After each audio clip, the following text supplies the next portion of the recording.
llegó para darnos sus opiniones, sus comentarios, su análisis. Es el doctor Jesús López Almejo, tu profe de Relaciones Internacionales.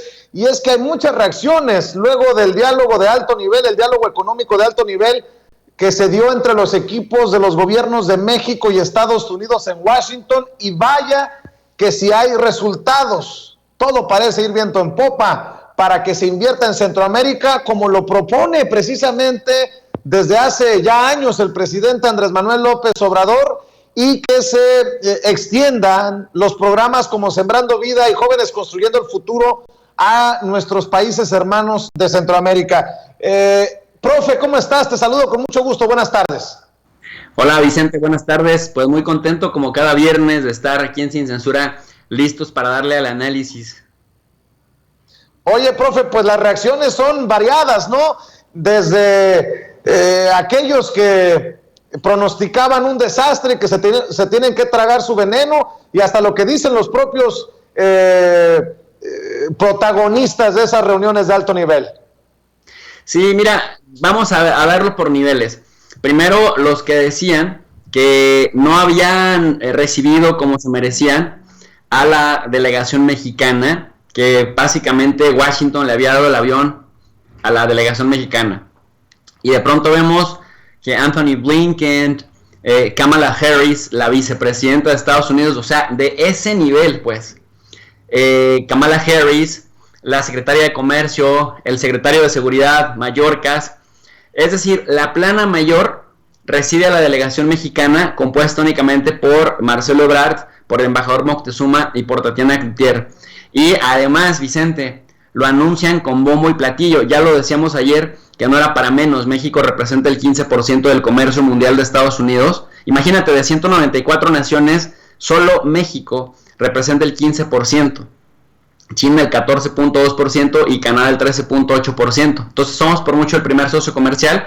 Y además Estados Unidos ya está sintiendo la desventaja frente a China, que pues sigue creciendo como una máquina a todo vapor. Y Estados Unidos ya se dio cuenta que tiene que aprovechar esa ventaja competitiva que tiene para dinamitar la economía o dinamizar la economía con Estados Unidos, con México y con Canadá, que juntos le representan pues el 30%, una tercera parte de su comercio pues se da en la región. Para México pues no es cosa menor, porque finalmente México exporta hasta el 89% de sus productos a Estados Unidos, nuestro mercado natural. Y entonces, aunque haya división, de pronto haya racismo, haya desencuentros, pues nuestra realidad geográfica, y de ahí la importancia de entender la geopolítica, nos sujeta a Estados Unidos y en buena medida también a Canadá. Y Vicente, pues para quienes decían, ya ves que rápido el tiempo pone a la gente en su lugar, cuando se sienten grandes analistas y cuando nos dicen que están en desacuerdo con todo lo que decimos acá en las plataformas digitales, pues el tiempo los pone a cada quien en su lugar. Y yo me moría de risa viendo todavía hoy a Kamala Harris tuiteando, diciendo: recibimos a la delegación mexicana, nuestros socios, nuestros aliados, con quienes vamos a impulsar procesos de desarrollo regionales. Es como de, bueno, mira, si te dan el avión, y hasta la vicepresidenta un día después sigue presumiendo el encuentro. En segundo lugar, me parece lamentable, de verdad me parece lamentable, que la oposición, así con su cabeza hueca, con su mirada perdida y con su timbre de voz chillón, salgan a vociferar maldiciones a la vestimenta de la señora Tatiana Cloutier. Me parece que cuando les faltan argumentos de peso, argumentos estructurales, hablar de cuestiones más técnicas, como el impacto de estas estrategias económicas, empezando por evitar que se vuelva a cortar la cadena de suministro, pues a falta de argumentos, hagan actos misóginos y todo el tiempo estén burlándose de la señora Tatiana Cloutier, de cómo se viste, de qué zapatos se pone, de cómo se maquilla.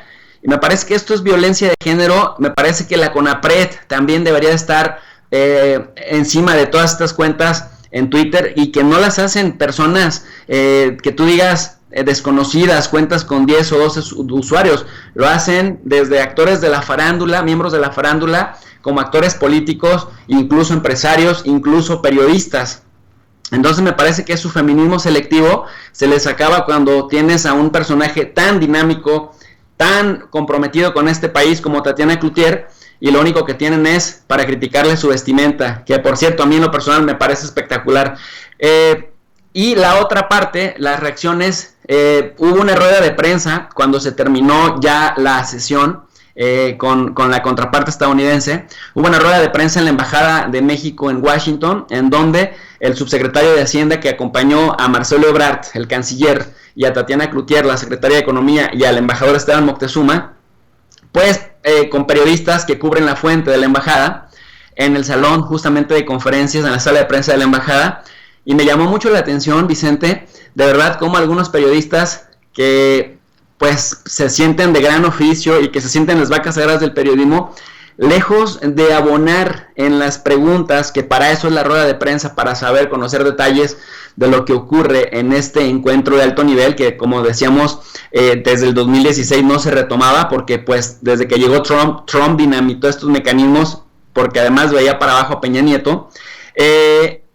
Me parece increíble que los periodistas, en lugar de preguntar sobre estas cosas, salieron a preguntar otros temas que ni al caso. Entonces yo digo, ¿cuál es el sentido de que en una rueda de prensa presencial invites a periodistas de supuesto renombre, muy experimentados, y que te salgan con preguntas que no vienen al caso? En ese sentido me gustó mucho la respuesta de Tatiana Cloutier, que tajantemente decía, pues como eso no es el tema, yo solamente respondo de lo que sí tiene que ver con el tema, preguntando por la OEA, preguntando a otros que si México representaba a Honduras, a El Salvador y a Guatemala, y si les había pedido opinión para abogar por ellos, cuando en realidad pues sabemos que no se trataba de esto, sino se trataba de cuestiones relacionadas con cómo México y Estados Unidos van a integrarse económicamente para hacerle frente a la emergencia de los asiáticos, que decíamos tienen el engranaje bastante aceitado para dejar a un lado a sus competidores. Así que, pues esas son las diversas reacciones. Quedaron como payasos quienes dijeron que habían ignorado a la delegación mexicana, y también quedan como payasos y muy mezquinos y muy misóginos quienes critican a Tatiana Cloutier por cómo se viste y no por los entregables, no por los resultados que da, que la verdad me tiene bastante sorprendido, porque ha revitalizado esa Secretaría de Economía, Vicente. Entonces podemos declarar desde tu perspectiva, profe, una misión exitosa, que el presidente Andrés Manuel López Obrador le está sacando, pues no sé si decirle así, ventaja a esa relación con Joe Biden, pero que las propuestas del presidente avanzan, a pesar de que a nivel doméstico, a nivel nacional, las intenten ridiculizar. Así es más o menos, ¿no? Sin duda alguna, mi querido Vicente, porque mira, realmente la diferencia, y esto era lo que le explicaban el canciller, la secretaria de Economía y el embajador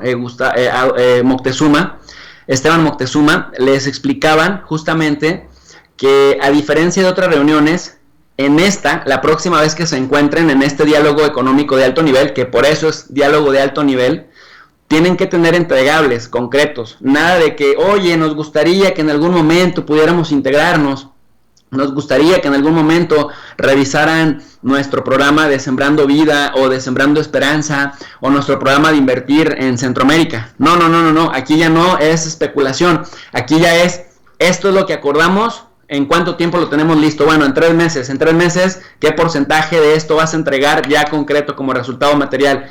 En 6 meses, ¿cuánto? En 9 meses, ¿cuánto? Y en 1 año, ¿cuánto? Porque efectivamente entonces es cuando se nota el interés de ambas partes. Y otra cosa importantísima de lo que veníamos también platicando, Vicente, que tratan de hacer creer que porque la relación es asimétrica, y ya vemos que el pensamiento colonizado del PRIAN y de sus funcionarios de supuesto alto nivel, de José Antonio Meade, de el becario Luis Videgaray, que ahora es otro becario allá en una prestigiosa universidad en Estados Unidos, y de todos estos personajes a los que desde los medios de comunicación se les idolatraba y siempre decían que por sus doctorados y por su tecnocracia y por miles de factores relacionados con una visión también elitista al interior pero colonizada al exterior, siempre la asimetría servía para justificar por qué Estados Unidos arrodillaba a México. Y quieren hacer creer que López Obrador sigue arrodillado a Estados Unidos, cuando en la cara les ha reventado López Obrador 2, 3 bombas. Una, que pudo domar a la bestia llamada Trump. 2, que a pesar de que todos estos analistas mezquinos que decían que Joe Biden, fíjate la manera en la que infantilizan y caricaturizan la política, se iba a sentir y que iba a romper con López Obrador porque no lo felicitó de inmediato, no lo reconoció de inmediato, a pesar de que uno de los principios de política exterior de México es el no reconocimiento de gobiernos. México solo se limita a retirar o a dejar a sus embajadores en las representaciones.